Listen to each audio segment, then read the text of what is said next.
Trump is like one of these guys. He's like me. He's going to fight back. Accountability. We have to hold people accountable. That's our rule of law system. There must be a bigger goal, right? Like preventing Trump from running again or whatnot. Like what? Power. It's all about, David, it's all about power.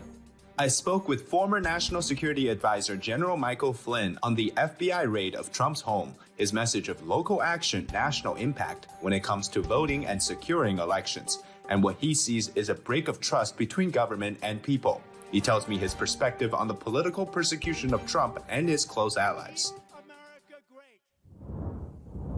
General Flynn, such a pleasure to speak with you today. Thanks, David. Appreciate Epic Times and everything that you guys do. It's an incredible organization, an incredible media outlet that really focuses on the truth, protects its integrity, and really demonstrates what journalism is all about. Thank you. I really do sincerely appreciate what you guys do. Thank you. Well, General, after what happened with the raid in Mar-a-Lago, I'm sure you recalled the last 6 years of what had happened with the justice system, with the FBI and everything behind it that had happened to you. Sure. So what did you see that was similar to your own personal story to that now what's being done to Trump? Well, I think that what America is experiencing is a complete breakdown in the trust between these rule of law institutions and the American people and the citizens of America. What happened to me is just so egregious. It's outrageous. The deception, the lying, the flat out lying by agents and by prosecutors in the Department of Justice. My case alone just shows the amount of lying and deception and trickery and corruption that exists in our Department of Justice, in our FBI. The American people saw that. I mean, they really saw it. They paid. I didn't realize it until really the last couple of years. I guess I've had so many people come up to me and tell me that they witnessed a lot of what I just described through my case, because people were paying attention. They're going, how can this guy who was a longtime military officer, 3-star general, rose to the level of running one of the largest intel agencies, not only in the country, but in the world, gets involved in politics, becomes the national security advisor to President Trump. The FBI they didn't find a speeding ticket. So adding that all up and then seeing this continuation from the Russia hoax to the impeachments to the January 6th Unselect Committee and the falsification of what happened on that day to this Mar-a-Lago raid. And the American public are totally exhausted. Trump is like one of these guys. He's like me. He's going to fight back. He's going to fight back, and I'm not going to give up. I'm not going to quit. He's not. And I would just say that, it has to stop. It's un-American. The assault on President Trump and his family, the assault on my family, the assault on all these other people that surround Trump, Peter Navarro, who's got a great book out right now. You got guys like Steve Bannon, everybody. I mean, I know my former lawyer, Sidney Powell. I mean, everybody is being attacked. Rudy Giuliani. It's insane. It's just, and it has to stop, David. People asking to, they're demanding that the FBI be taken apart. Yeah. I mean, that's hard. That's a horrible thing to say, when you think about it. But the people of this country feel that way. So for the justice system, for the Department of Justice, for the FBI, and for that level of law enforcement, I mean, trust me, the people, many people, large numbers, large percentages of Americans feel that way about that system of that component of our government. And it's a shame that they feel that way, because at the end of the day, the element between government and its citizens that must be protected at all times is trust. There has to be a trust. And that bond of trust it's been crushed. It's been devastated. Donald Trump, I think, in his organizations and certainly politically, he's probably had one of the best fundraising weeks of his life, of his political life. Yeah. I mean, so when they continue to attack him, you know, and who is it that's attacking? Because I think we ought to talk about that. Who is it that is attacking him? Is it Joe Biden and Kamala Harris? Absolutely not. There is an element behind them that is going after Donald Trump at all costs. The president obviously has full clearances. He has the ability, while he's the president, to classify and declassify everything. So all this nonsense about classification is what it is. It's nonsense. It's noise. They also have the ability to have a SCIF, a secure compartmented facility in their home if they need it, and that did exist. I mean, there's so many pieces and parts that are so wrong about what happened. And so the popularity, if we just want to look at popularity, the popularity of President Donald J. Trump skyrocketed. It skyrocketed, and it made all those other people that are behind this, and these are people that are not necessarily in government, although I believe that there are a few in the White House. I can tell you that there's no way in the world that the White House didn't know about this. Now, like I say, in fact, I might have said on another interview we did a while back this week that maybe Kamala, maybe Joe Biden, maybe they didn't know because they don't seem to know much about anything about what's going on. But I guarantee you somebody in that White House knew that this was going to happen. So think about this. The warrant, the actual warrant, so let's get into the tactics of it, right? The actual warrant was signed off by this magistrate, this Florida magistrate, the Friday prior. So it happened last Monday, right? It's signed off on the Friday prior to the weekend. And so if there was any evidence that there was some really sensitive national security intelligence that was going to be to the detriment of our country, like nuclear issues, all this noise about, oh, there's nuclear stuff in there, right? If there was on that Friday and when they issued that warrant, why would you wait until Monday to execute the warrant? I mean, just how ridiculous is that? It is because I know that they couldn't get Donald Trump on Crossfire Hurricane, to kind of take it back to my case, right? They couldn't get Donald Trump on impeachment number 1, on impeachment number 2. Now it's the January 6th stuff. And now, so they're going to throw this in the mix. So let's talk about going forward, because I think that's important. Which is, for 6 years now, they've been able to do this with no repercussion. Like they can just do it, damage your reputation, get you off from government positions, and then basically cancel you, whether that's you have to litigate your way back or whatnot. That's a long time. So the American people want to know, how exactly is this going to be solved as an issue going forward if every single time they're just going to be met with a judicial or a justice system-based attack. Yeah. Right. So how it's going to be solved, it's going to be solved by the American people. Okay? It's not going to be solved by the government. Government's not going to solve our problems. There's one thing that we learned as, if you study our founding, the founding fathers, and our Constitution really does this for us, but it tells us this. And there's really two things. It means that we, the people, have to demonstrate a sense of courage about who we are. So you have to have courage for the decisions that you're going to get involved in, the things that you're going to do, the types of activities that you're going to be involved in, what you decide to do. But courage is a decision. The second thing, and the more important aspect, and we're learning it and relearning it right now, is accountability. Accountability. We have to hold people accountable. That's our rule of law system. And as I said, the solution to this, David, is really the people of this country. We have to change the leadership. We have to change. And in fact, I don't even like to use the word leadership, because I look at leadership and leaders as positive influences in our lives. And the people that we have in our government right now, for the most part, are not. They're not positive role models. They are not the type of people that we aspire to be. And I think that that's a shame. Going forward, the only way to save this country right now is really the American people have to get involved. And I mean get involved like they've never been involved before. We got involved in the Virginia race back in the America Project, which I'm part of, the America Project. People can go visit us at americaproject.com. We got involved in Virginia about April-May timeframe of 2021. And when we did, one of the first things that we did with a group of really talented people, we assessed the landscape of volunteerism, right, on the political side, on the political side.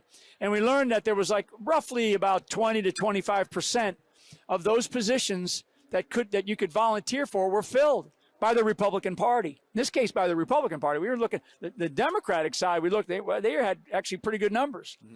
And so, you say to yourself, well, no wonder for 20 years the conservative side of the line has been losing the legislature and the executive branch for 20 years in the state of Virginia. So we had a goal to get those numbers up. And we worked hard for 4 to 5 months. And we got the number from about 25%. We got it to over 95%. And we got people to volunteer. We did that through going into churches, going into communities, knocking on doors, and just getting people fired up. Because right now people are fired up in this country. Frankly, that's when we say the left, right? What is the left? Is the left the Democratic Party? You're looking at a guy who spent my entire adult life as a Democrat. So don't tell me about the Democratic Party. People don't need to, the Democrat or Republican. No. Hey, I just changed my party less than a year ago. Why? Because something that I saw and witnessed, and I was really never involved in politics. In fact, when I ran alongside President Trump in 2016 and was considered one of the top 4 candidates to be vice president of the United States, I was a registered Democrat. So what does that tell you about the mentality of Donald Trump? Donald Trump was looking for leaders. He was looking for people that, could do a job and could help America move forward, right? So I want people to know that, because I'm told, oh, don't say that. And I'm like, no, that's who I was at one time. Have I changed? No, I haven't changed one iota. I mean, if you knew friends of mine who were kids that I grew up with when we were 10 years old playing farm league or little league baseball, they'd say, yep, that's Flynn. He hadn't changed a bit. Because I haven't. What has changed is the dynamics of politics in the United States of America. And we don't have like Republicans and Democrats. We really don't have liberals and conservatives. We really have people who really, really fundamentally believe in America and the Constitution that we are guided by, and our rule of law and the system that we have. And we want it to be working in good working order. And people who are actually taking us towards socialism and communism or Marxism. I was asked, what does fight mean by a media guy? He's like, fight. What does fight mean to you? And he wants me to say, we want to get out there and throw rocks and sticks. No. What fight means to me is we have to get involved civically, peacefully, honestly, and we have to challenge. We have to challenge all these people. And anybody that's been in politics or been in office for, I don't care whether they're in school boards or county commissioners or state legislatures or governors or, of course, Congress or even in the White House. We have to challenge every single one of them. Every single one of them. And we have to make them understand that in this country, the beauty, the mastery, the vision of the founding fathers of this country is so extraordinary. When we think about our ability to be able to be here, and I'm going on and on here, but that mastery of the future, the vision of the future by our founders, and then the extraordinary ability to hold this thing together in really the first probably 40 to 50 years of our country. It built enough fabric, it strengthened the DNA of America so we could go through these trials and tribulations. We could actually experience things like other revolutions, a civil war, world wars, right? And it actually, each one, the outcome, the consequence of each one, the accountability for the American people, it actually made us stronger. But that goes back to your talk about the criminality, right? It feeds into destabilization of the entire structure. So let's talk about... And destabilization is a great word, because that's what it does. But I mean, there must be a bigger goal, right? Like preventing Trump from running again or whatnot. Like what? Obviously... Power. It's all about, David, it's all about power. It's about staying in power. And this is both the political war that we are involved in and the spiritual war that we are involved in. Okay? This is about power.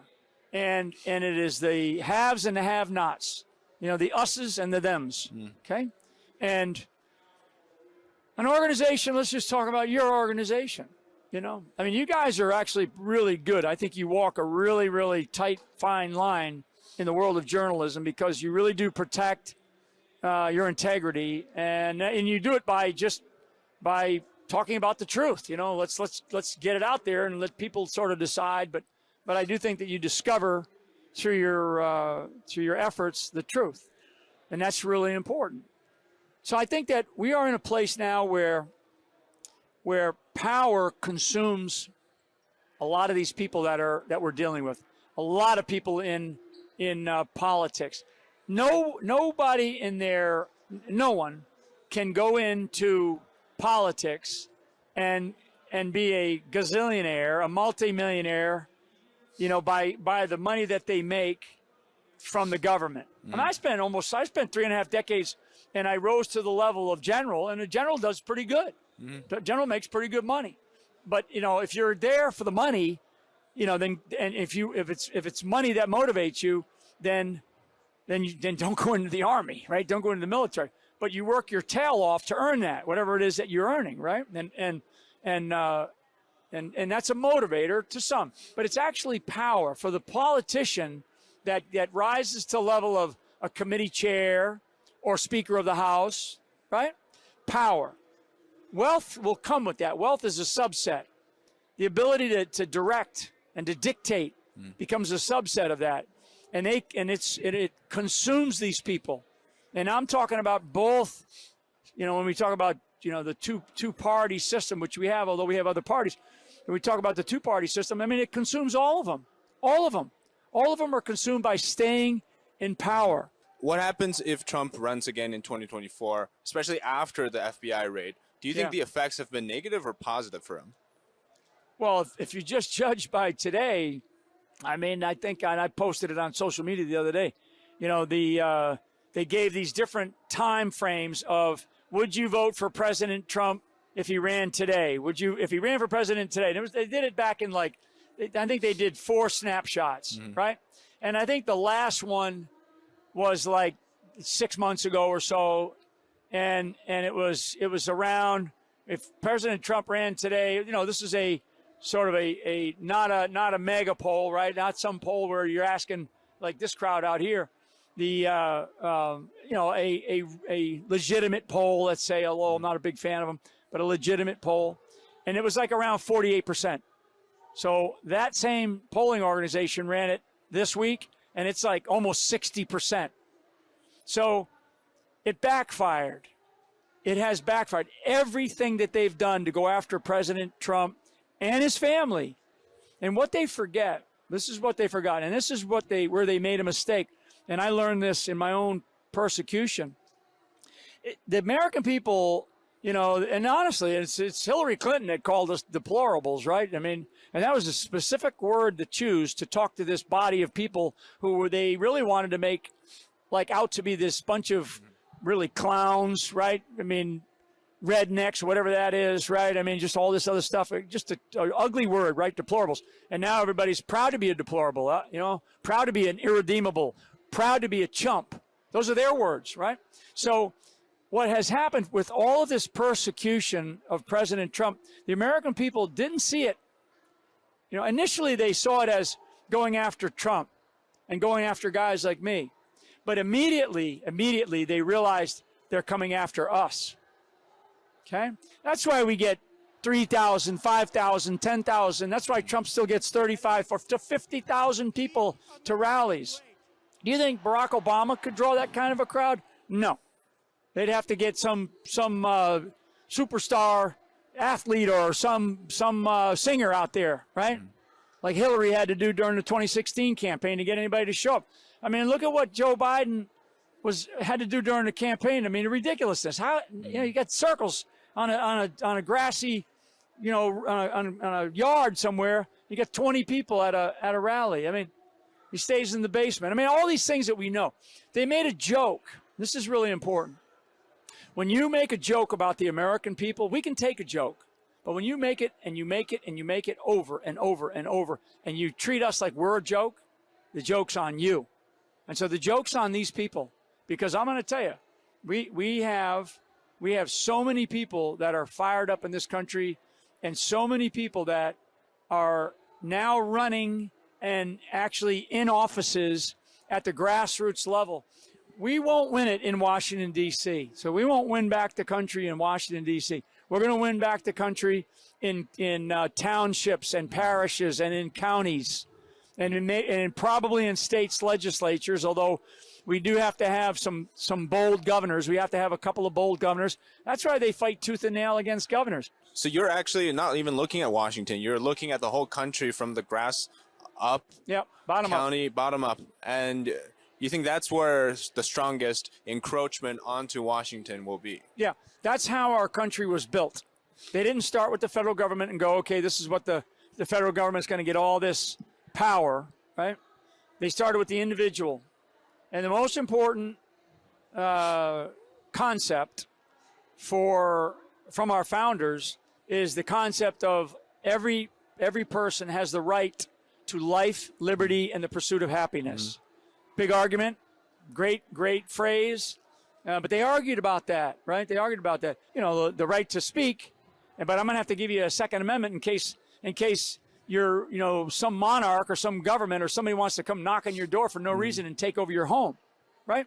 So life, liberty, and the pursuit of happiness. The founders started with the individual and then worked their way up to the top. And I think that's really, really important for people to understand. That's why we are a nation, and most precious part of us is, as I've said prior, is the consent of the governed. Did the Democrats get it wrong by going after the top? They thought that, you know, Trump was the one that needed to be taken down. Yeah. His family, you, all of the aides, the staff. What effects did that do to the rest of America? Yeah, they made it personal. So they made it very personal, and the American people were not going to have any of it. And there are more and more people now, and particularly, you know, this interesting thing about this Mar-a-Lago raid.